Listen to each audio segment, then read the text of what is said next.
마태, 마가, 누가, 요한 사복음서에 다 기록되어 있는 예수님의 말씀 중에 선지자가 고향에서는 높임을 받지 못한다. 선지자가 자기 고향과 자기 친척과 자기 집 외에서는 존경을 받지 못함이 없다라는 말씀이 있습니다. 선지자가 그렇다고 일반적으로 말씀하셨지만 실제로는 예수님 자신이 그런 취급을 당하셨다는 것이죠. 한국 개혁교회, 한국 장로교회 큰 어른이셨던 고 박윤선 목사님의 첫째 따님이 목사의 딸이라는 제목으로 자기 아버지에 대해서 상당히 비판적인 책을 출판해서 한 10년쯤 전에 한국 교계에 큰 충격을 주었던 일이 있었습니다. 또 한국 사랑의 교회 고 옥하는 목사님의 큰아들인 옥성호 씨는 이제 더 이상 성경을 하나님의 말씀으로 믿지 않고 지금 약 16년째 소위 기독교 해체 전도사로 아주 활발하게 활동하고 있는 중입니다. 참 너무나 안타까운 일이 아닐 수가 없습니다. 그런데 그런 목사님들은 아무리 믿음이 좋으시고 인격적으로 훌륭하셨다 해도 또 수많은 사람들에게 아무리 많은 존경을 받으셨다 해도 가장 가까운 식구들만 알 수 있는 어떤 연약한 모습, 부끄러운 모습을 혹시라도 자녀들 앞에 보여줌으로써 자녀들을 크게 실망시키고 실족시켰을 그런 가능성을 우리가 완전히 배제할 수는 없는 것 같습니다. 하지만 예수님은 그런 분이 전혀 아니셨음에도 불구하고 가장 선하고 가장 의롭고 가장 거룩하고 완전하신 분이었음에도 불구하고 예수님의 고향 사람들은 물론이거니와 예수님의 식구들과 친척들까지도 예수님을 환영하지 않고 배척했다는 사실은 솔직히 이해하기가 참 어렵지 않습니까?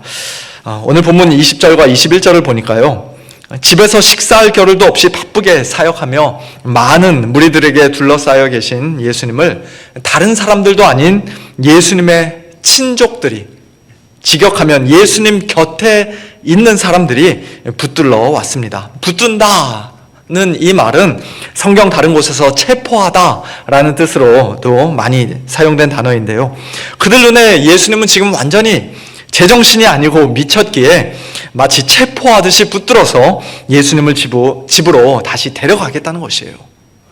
물론 여기서 미쳤다는 말이 문자 그대로 정신병원에 들어가야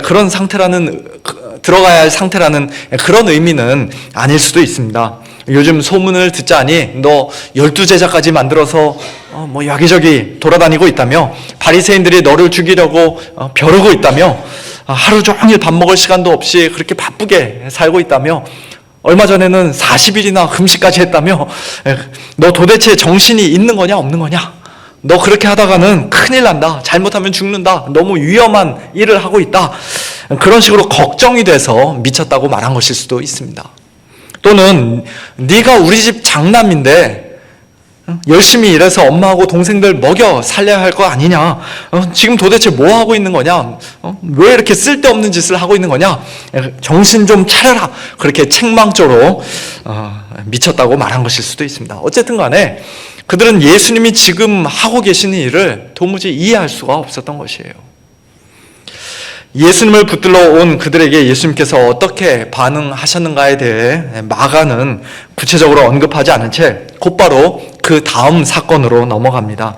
22절, 예루살렘에서 내려온 서기관들은 그가 바알세불이 집혔다 하며 또 귀신의 왕을 힘입어 귀신을 쫓아낸다 하니. 자, 방금 전 예수님의 친족들이 예수님에 대해서 했던 말, 즉 그가 미쳤다, 제정신이 아니다라는 말보다 훨씬 더 노골적이고 악의적인 비난을 하는 것을 우리가 20절과 21절에서 볼 수 있습니다. 예수님에게 바알세불, 즉 귀신의 왕 사탄 마귀가 들어갔다고, 그래서 그 힘을 빌어 예수님이 귀신들을 내쫓는 것이라고 말했던 것이죠. 서기관들은 자기들이 보기에도 예수님 앞에서 귀신들이 막 실제로 쫓겨나가니까 저것은 다 가짜다, 사기다, 거짓말이다, 그렇게 차마 말하지는 못하고 예수님에게 더러운 귀신이, 그것도 보통 귀신이 아니라 귀신의 왕이 들어갔다고 말했던 것입니다. 서기관들의 이와 같은 악의적이고 신성모독적인 말을 통해 우리가 배울 수 있는 중요한 교훈이 하나 있는데요, 그것은 사람들이 예수님을 믿는 게 눈에 보이는 어떤 객관적인 증거만으로 되는 것이 아니라는 사실입니다. 예수님이 귀신들을 쫓아내신 그 동일한 사건을 보고 어떤 사람들은 예수님을 하나님의 아들로 믿고 고백하는가 하면, 또 어떤 사람들은 예수님을 오히려 더욱더 비방하기도 한다는 것은, 예수님을 믿는 믿음이 우리 눈에 보이는 어떤 객관적인 증거에 100% 달려있지 않다는 사실을 분명히 가르쳐주고 있습니다. 나중에 부활하신 예수님께서 제자들에게 나타나시기도 하시고 또 500의 형제에게 일시에 나타나 보여주시기도 했는데요. 그때 바리새인들이나 서기관들에게도, 대제사장들이나 로마 총독 빌라도에게도, 아니 로마 황제에게도 예수님이 한번 나타나 주셨다면 그들도 예수님을 믿지 않았었겠는가? 혹시 우리 중에 그렇게 생각하시는 분 계실지 모르겠습니다만, 그러나 그때 예수님이 그들에게 짠 하고 나타나 주셨다면 그들이 정말로 예수님을 믿었을까요? 아마 그렇지 않았을 것입니다. 그들은 또 이런저런 말도 안 되는 이야기를 하면서 어떻게든지 예수님을 믿지 않았을 것이에요. 실제로 부활절 새벽에 예수님의 무덤에서 어떤 일이 일어났었는지 대제사장들이 예수님의 무덤을 지키던 경비병들을 통해 다 전해 들었을 때 그들은 어떻게 반응했습니까? 예수님이 일찍이 말씀하셨던 것처럼 정말 사흘 만에 다시 살아나셨구나, 우리가 하나님의 아들을 십자가에 못 박아 죽였구나, 그러면서 가슴을 치고 회개했습니까? 아닙니다. 오히려 장로들과 함께 모여 의논하고 군인들에게 돈을 많이 주며 거짓 뉴스를, 가짜 뉴스를 널리 전파하라고 그렇게 시켰습니다. 너희는 말하기를 그의 제자들이 밤에 와서 우리가 잘 때 그를 도둑질하여 갔다 하라. 오늘날에도 많은 사람들이 예수님을 참되게 믿지 않는 것은 어떤 객관적인 증거가 부족하기 때문이 아닙니다. 예수님을 절대로 믿지 않겠노라 고집하는 그들 마음의 완악함과 지독한 불신앙이 문제인 것이지, 증거 자체는 이미 충분히 차고도 넘칩니다. 그렇다면 반대로 예수님을 믿는 우리 성도들의 마음은 그들의 그 완악한 마음보다 원래부터 착하고 부드러워서 우리가 예수님을 믿게 된 것일까요? 그것도 아니죠. 우리가 지금 이렇게 예수님을 믿고 있는 것은 전적으로 하나님의 은혜입니다. 우리 장로님 기도해 주신 것처럼 모든 것이 다 처음부터 끝까지 다 하나님의 은혜입니다. 예수님이 우리를 위해 죽으시고 부활하신 우리의 유일한 구원자이시며 하나님 나라의 왕이요 하나님의 아들이시라는 성경의 분명한 증거가 1차 목격자들의 그 진실하고 일관성 있는 증언이 아무 의심 없이 믿어지도록 성령께서 우리의 마음을 부드럽게 녹여주시고 우리의 마음을 새롭게 하시고 또 하나님께서 우리에게 참된 믿음을 선물로 주셨기에 오늘 저와 여러분이 예수님을 믿고 구원받은 복된 성도들이 된 줄로 믿습니다. 계속해서 오늘 본문 23절 이하에서 예수님을 보고 바알세불이 집혔다, 귀신의 왕을 힘입어 귀신을 쫓아내는 것이다 라고 말하는 서기관들의 그 악의적인 비난을 들으신 후에 그게 얼마나 말도 안 되는 논리인지 하나의 비유를 들어 그들에게 말씀해 주십니다. 사탄이 어찌 사탄을 쫓아낼 수 있느냐? 또 만일 나라가 스스로 분쟁하면 그 나라가 설 수 없고, 만일 집이 스스로 분쟁하면 그 집이 설 수 없고, 만일 사탄이 자기를 거슬러 일어나 분쟁하면 설 수 없고 망하느니라. 이 땅에 세워진 어느 한 국가나 집도 마땅히 서로 사랑해야 할 국민들끼리 또는 식구들끼리 내부적으로 스스로 싸우고 분쟁하면 결국에는 다 망하게 된다는 그 사실을 어린아이들도 알고 있을 정도로 참 그 사실은 너무나도 가장 기본적인 상식인데 너희들은 어떻게 그것을 알지 못하느냐고. 사탄이 어떻게 자기하고 같은 편인 사탄을 쫓아내고 귀신을 쫓아내겠냐고, 그런 말도 안 되는 소리를 하냐고 예수님께서 지금 이 서기관들을 책망하시는 것입니다. 예수님이 귀신을 쫓아내신 것은 예수님이 사탄과 같은 편이었기 때문이 아니라, 예수님이 귀신이 들렸기 때문이 아니라 27절 말씀처럼 예수님이 강한 자인 사탄을 먼저 결박하셨기 때문에 그리고 그 강한 자의 집에 들어가 그의 세간을, 그의 소유를 강탈하셨기 때문에, 포로되어 있던 자들을 끄집어내셨기 때문에 가능한 일이었습니다. 한마디로 예수님이 사탄보다 훨씬 더 힘이 세고 강하다는 것이에요. 예수님은 광야에서 40일 금식하시고 사탄에게 시험을 받으셨을 때 이미 하나님의 말씀으로 그 모든 시험을 물리치심으로써 그를 결박하기 시작하셨습니다. 그리고 마침내 십자가 위에서 그를 결정적으로 결박하시고 완전히 승리하셨습니다. 마태복음 12장에서는 예수님이 바알세불을 힘입어 귀신을 쫓아내신 것이 아니라 하나님의 성령을 힘입어 귀신을 쫓아내신 것이라고 말씀하시며, 그것이 곧 하나님의 나라가 이미 이 땅에 임했다는 증거다, 내가 곧 하나님 나라의 왕이라는 분명한 증거다라는 식으로도 말씀하셨습니다. 사실 하나님의 아들이요 하나님 나라의 왕으로 이 땅에 오셔서 사탄을 결박하신 예수님을 보고 그가 바알세불이 집혔다, 귀신의 왕을 힘입어 귀신을 쫓아내는 것이다 라고 말하는 서기관들의 그 비방은 그들이 생각하는 것 이상으로 굉장히 크고 무섭고 아주 심각한 죄였습니다. 그래서 예수님은 28절 이하에서 이렇게 말씀하십니다. 내가 진실로 너희에게 이르노니 사람의 모든 죄와 모든 모독하는 일은 사하심을 얻되 누구든지 성령을 모독하는 자는 영원히 사하심을 얻지 못하고 영원한 죄가 되느니라. 왜 그렇게 말씀하셨습니까? 이는 그들이 말하기를 더러운 귀신이 들렸다, 예수님 더러운 귀신이 들렸다고 말했기 때문이다. 그렇게 말씀합니다. 성령을 모독하는 죄, 소위 말하는 성령 회방죄, 영원히 용서받지 못하는 죄는 예수님을 가리켜서 더러운 귀신이 들렸다라고 아주 악의적으로, 고의적으로, 또한 지속적으로 비방하고 모독하는 것과 관련이 있다는 사실을 우리는 오늘 이 말씀을 통해서 알 수가 있습니다. 이것은 누군가가 예수님을 잘 몰라서 크게 오해해서 한때 예수님을 비방하고 또 못된 짓 하는 그런 것을 가리키는 말씀이 아니에요. 내가 전에는 비방자요 박해자요 폭행자였으나 도리어 긍휼을 입은 것은 내가 믿지 아니할 때에 알지 못하고 행하였음이라 고 사도 바울이 디모데전서 1장에서 말씀하신 것처럼 그런 죄는 얼마든지 용서받을 수 있습니다. 베드로가 예수님을 3번이나 모른다고 부인하고 심지어는 저주까지 했어도 그런 죄 역시도 얼마든지 용서받을 수 있습니다.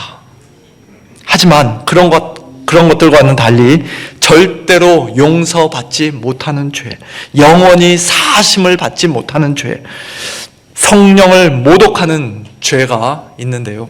그 죄는 어느 한순간에 단회적으로 범하는 죄라기보다는 예수님이 하나님의 아들이요 하나님 나라의 왕이시라는 것이 너무나 명명백백함에도 불구하고 예수님이 행하신 그 모든 일이 성령의 능력으로, 성령의 역사로 일어났다는 것이 너무나 확실함에도 불구하고 그것을 오히려 귀신의 일, 사탄의 역사로 돌리고 예수님이 귀신 들렸다고 비방하며 예수님 앞에 끝끝내 무릎 꿇지 않는, 예수님을 끝까지 거부하는 그런 지속적이고 고의적이고 악의적인 그 마음의 완고함과 불신앙의 죄라고 할 수 있습니다. 그 죄가 사하심을 얻으려면 회개하고 복음을 믿어야 하는데, 예수님 앞에 겸손히 무릎 꿇어야 하는데, 예수님이 누구신지 당시 일반 백성들보다도 훨씬 더 잘 알고 있어야 마땅했던 서기관들, 성경의 전문가들이 예수님을 악의적으로 비방하며 공공연히 거부하니 너희들 지금 이 상태 이대로 있다가는 성령을 모독하는 죄를 범하는 거야. 너희들 영원히 용서받지 못해 라고 예수님께서 그들에게 엄중한 경고를 지금 하고 계시는 것이에요. 사랑하는 성도 여러분, 오늘 우리 역시도 하나님의 말씀, 예수 그리스도의 복음이 오늘과 같이 우리 귀에 크게 들리고 선포될 때 우리는 우리 마음을 완고하게 해서는 안 됩니다. 그러므로 성령이 이르신 바와 같이 또 성경에서 말씀하신 것과 같이 오늘 너희가 그의 음성을 듣거든 하나님의 말씀을 듣거든 옛날 출애굽한 이스라엘 백성이 광야에서 하나님을 시험하던 날에 하나님께 거역했던 것 같이 너희 마음을 완고하게 하지 말라는 성경의 엄중한 경고를 우리는 귀 기울여 들어야 합니다. 그들은 믿지 아니하는 악한 마음을 품고 살아계신 하나님에게서 떨어진 자들이요 믿지 아니함으로 하나님의 안식에 하나님께서 약속하신 땅에 능히 들어가지 못한 자들이라고 히브리서 3장에서는 말씀합니다. 오늘 예수님의 표현대로 하자면 성령을 모독하는 죄를 범한 자들이라고도 할 수 있을 것입니다. 그러나 일찍이 복음 전함을 받고 또 들은 바 그 말씀을 믿음과 결부시킨 저와 여러분은 하나님의 은혜로 예수님을 참되게 믿은 우리 성도들은 하나님께서 예비하신 영원한 안식에 들어간다고 히브리서 4장에서는 분명히 말씀합니다. 그러므로 우리에게 큰 대제사장이 계시니 승천하시니 곧 하나님의 아들 예수시라 우리가 믿는 도리를 굳게 잡을지어다 라는 히브리서 4장 14절 말씀처럼 우리의 대제사장이시요 하나님의 아들이시요 우리가 믿는 도리 곧 복음 그 자체이신 예수님을 참된 믿음으로 굳게 붙잡는 끝까지 붙잡는 복된 저와 여러분 우리 모두가 될 수 있기를 예수님의 이름으로 축원합니다. 오늘 본문 31절부터는 앞에 21절에서 잠시 등장했던 예수님의 친족들에 관한 이야기가 다시 이어집니다. 이것은 마가복음의 아주 중요한 특징 중에 하나인데요. 처음에 나왔던 어떤 이야기가 중간에 그와는 뭔가 다른 사건이 한참 전개된 후에 또다시 처음과 비슷한 모습으로 한 번 더 반복되는 그런 방식을 마치 샌드위치와도 같은 그런 방식을 마가는 종종 사용합니다.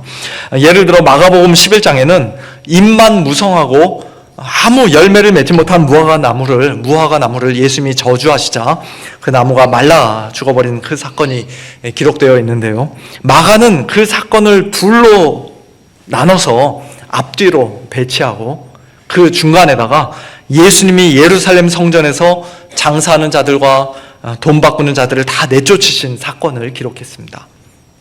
즉 무화과 나무가 예수님께 저주를 받아 말라 죽어버린 것은 단순히 무화과 나무에 관한 이야기가 아니라 그 중간에 있는 이야기, 아무 열매 맺지 못한 예루살렘이 이제 곧 하나님의 심판을 받게 되는 것과 아주 밀접한 관계가 있다는 것입니다.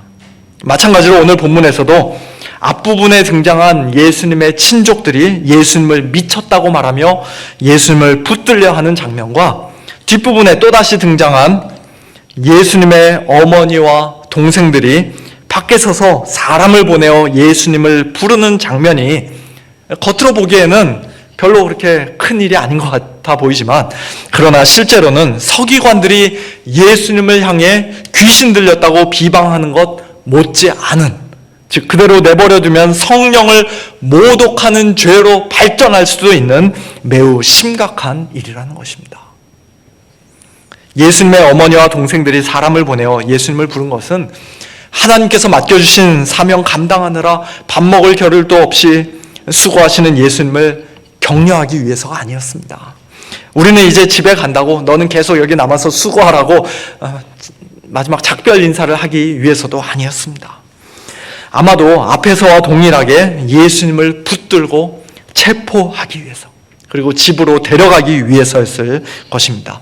예수님의 식구들이 밖에 서 있었다는 것은, 밖에 서서라는 저 단어를 좀 주목해 봐야 되는데요, 예수님의 식구들이 밖에 서 있었다는 것은 단순히 사람들이 너무 많아서 그들이 집 안으로 도무지 들어갈 수 없었다는 그런 뜻이 아니에요. 그들은 예수님을 따르는 제자가 되어 예수님과 함께 집 안에 있기보다는, 예수님이 가르치시는 하나님의 말씀에 겸손히 귀 기울이기보다는 그저 자기들 생각대로 자기들이 원하는 대로 예수님을 바깥으로 불러내어 예수님을 붙들어서 억지로 데려가려 했던 것입니다. 하지만 그들이 아무리 예수님의 육신의 어머니와 동생들이라 해도 또 아무리 좋은 동기를 가지고 그렇게 했다 할지라도 하나님의 아들이요 하나님 나라의 왕이신 예수님을 자기들 마음대로 이래라 저래라 조종하거나 통제할 수는 없었습니다. 하나님의 뜻 행하는 것을 진정한 양식으로 삼으셨던 예수님의 열정을 그들은 결코 꺾을 수 없었고, 하나님 나라의 복음을 전하시기 위해, 우리 죄인들을 구원하시기 위해 밥 먹을 겨를도 없이 애쓰시고 수고하시는 예수님의 그 사역을 단 한순간도 중단시킬 수 없었습니다. 그래서 예수님 곁에 삥 둘러앉아 있던 사람들이 보소서 당신의 어머니와 동생들과 누이들이 밖에서 찾나이다 라고 예수님께 말씀드렸을 때 예수님은 누가 내 어머니이며 동생들이냐 라고 그들에게 오히려 되물으셨던 것이에요. 밖에서 어머니와 식구들이 들으면 상당히 서운해할 수 있는 말이지만 그러나 예수님은 그보다 더 중요한 것을 지금 가르쳐주고 계시는 겁니다. 그리고는 둘러앉은 자들, 즉 예수님과 함께 집 안에 있는 자들, 하나님의 말씀을 겸손히 듣는 자들을 보시며 내 어머니와 내 동생들을 보라. 누구든지 하나님의 뜻대로 행하는 자가 내 형제요 자매요 어머니이니라고 말씀하셨던 것입니다. 사랑하는 성도 여러분, 오늘 저와 여러분은 과연 예수님과 함께 집 안에 삥 둘러앉아 하나님의 말씀을 듣고 있는 자들입니까? 회개하고 복음을 믿으라는 예수님의 말씀에 겸손히 순종함으로써 예수님을 참되게 믿고 따름으로써 하나님의 뜻대로 행하는 자들입니까? 아니면 하나님의 뜻에는 아무 관심이 없고 그저 나 자신의 뜻을 이루기 위해 집 밖에 서서 예수님을 오라가라 부르며 예수님을 붙들어 가려는 자들입니까? 이 모든 것이 다 예수님을 위해서라고, 교회를 위해서라고 말은 하지만 또 내가 예수님과 굉장히 친하다고, 소위 모태신앙이라고, 기독교 믿은지 지금 4대 5대째라고 그렇게 자랑은 하지만 그러나 속으로는 예수님을 미쳤다 생각하며 예수님을 졸졸 따라다니는 것도 미친 일이라 생각하며 예수님과 적당히 거리를 두고 여전히 집 바깥에 머물러 있는 그런 자들은 혹시 아닙니까? 그런 자들은 예수님 보고 바알세불이 집혔다, 귀신이 들렸다 라고 말하며 악의적으로 비방한 서기관들보다는 훨씬 더 나은 것처럼 보입니다만, 그러나 집 밖에 서 있는 그 상태 그대로 계속 머물러 있는다면 그들 역시도 영원히 용서받지 못하게 될 것입니다. 집 밖에 꼿꼿이 서서 예수님을 불러낼 것이 아니라, 붙들어서 데려가려 할 것이 아니라 예수님이 계신 집 안으로 어떻게든지 들어가서, 사람들 많으면 뚫고 들어가서 예수님 앞에 당장 무릎 꿇어야 하는 것이에요.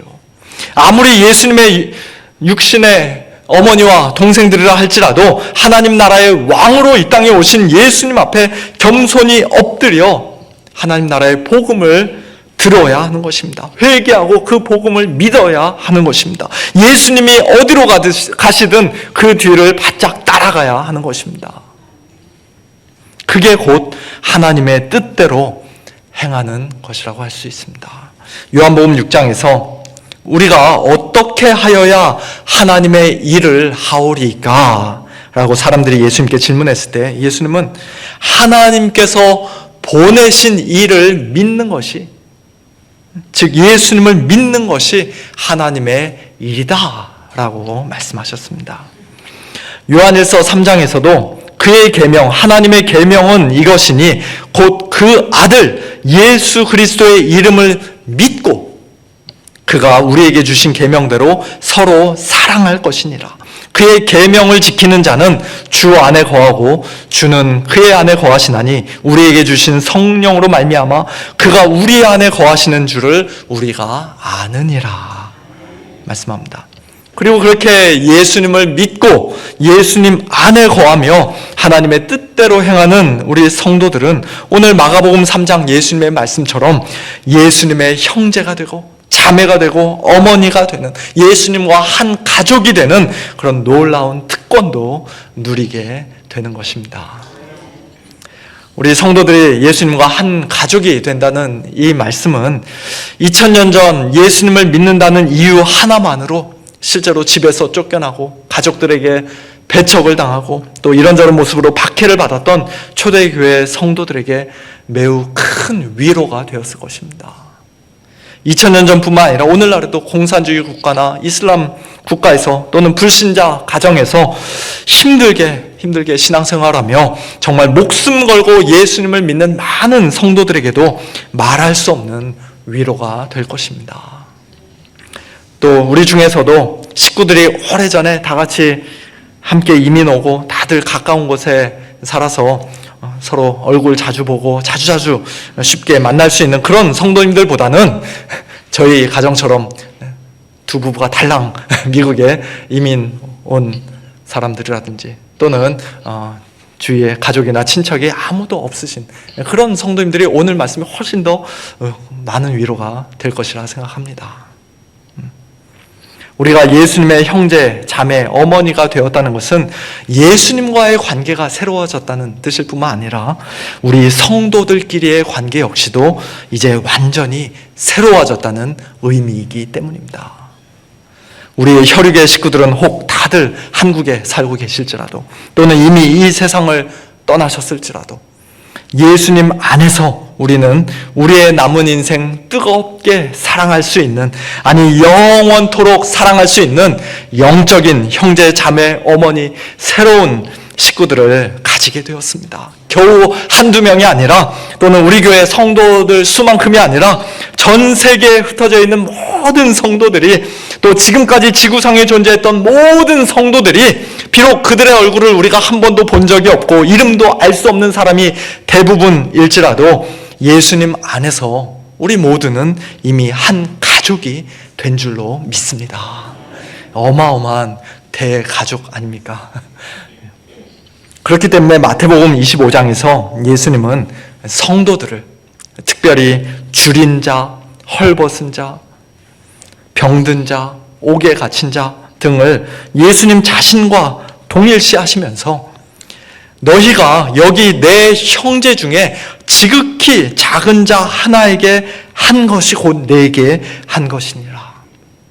반대로 너희가 이 지극히 작은 자 하나에게 하지 아니한 것이 곧 내게 하지 아니한 것이니라 말씀하셨던 것입니다.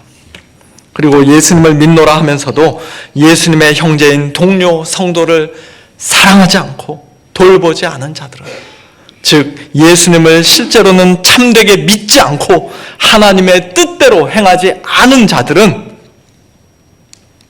저주를 받은 자들로서 예수님을 떠나 마귀와 그 사자들을 위하여 예비된 영원한 불에 들어가게 될 것이라고 말씀하셨습니다. 성령을 모독하는 죄, 영원히 사함받지 못하는 죄를 범한 사람과 사실상 똑같은 운명에 처해지게 된다는 것이에요. 사랑하는 성도 여러분, 누가 내 어머니이며 동생들이냐라는 예수님의 오늘 이 질문에 우리 모두 참된 믿음으로 예수님 바로 접니다 라고 손을 들며 대답할 수 있기를 소원합니다. 그리고 나 혼자만이 아니라 지금 내 옆에 앉아 계신 분들도 동일한 믿음을 고백하며 하나님의 집인 이 교회 안에서 함께 예배드리고 있는 동료 성도들도 예수님의 형제, 자매, 어머니, 존귀한 자들인 것을 기억하는 가운데 우리가 예수님을 사랑하고 섬기는 것처럼 우리 동료 성도들 역시도 진실하게 사랑하고 또 겸손하게 섬기는 복된 저와 여러분, 우리 모두가 될 수 있기를 예수님의 이름으로 축원합니다.